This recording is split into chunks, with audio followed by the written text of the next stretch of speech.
Sisters and brothers of America, it fills my heart with joy unspeakable to rise in response to the warm and cordial welcome which you have given us.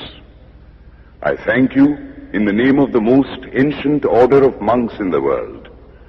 I thank you in the name of the mother of religions, and I thank you in the name of the millions and millions of Hindu people of all classes and sects.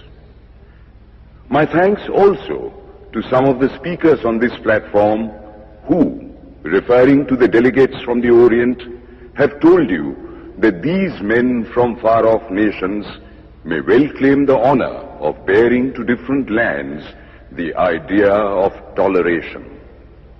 I am proud to belong to a religion which has taught the world both tolerance and universal acceptance. We believe not only in universal toleration, but we accept all religions as true.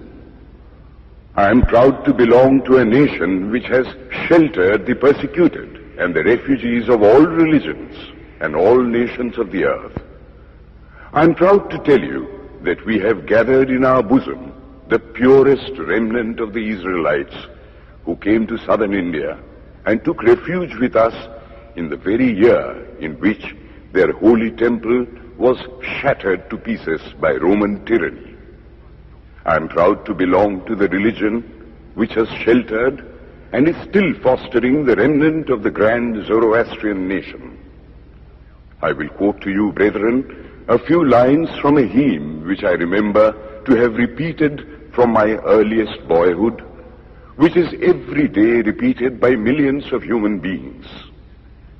As the different streams, having their sources in different places, all mingle their water in the sea, so, O Lord, the different paths which men take through different tendencies, various though they appear, crooked or straight, all lead to Thee. The present convention, which is one of the most august assemblies ever held, is in itself a vindication, a declaration to the world of the wonderful doctrine preached in the Gita.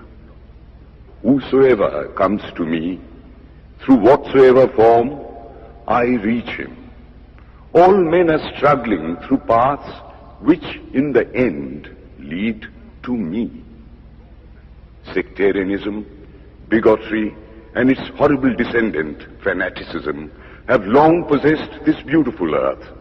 They have filled the earth with violence, drenched it often and often with human blood, destroyed civilization, and sent whole nations to despair. Had it not been for these horrible demons, human society would be far more advanced than it is now. But their time is come, and I fervently hope that the bell that tolled this morning in honor of this convention may be the death knell of all fanaticism, of all persecutions with the sword or with the pen, and of all uncharitable feelings between persons wending their way to the same goal.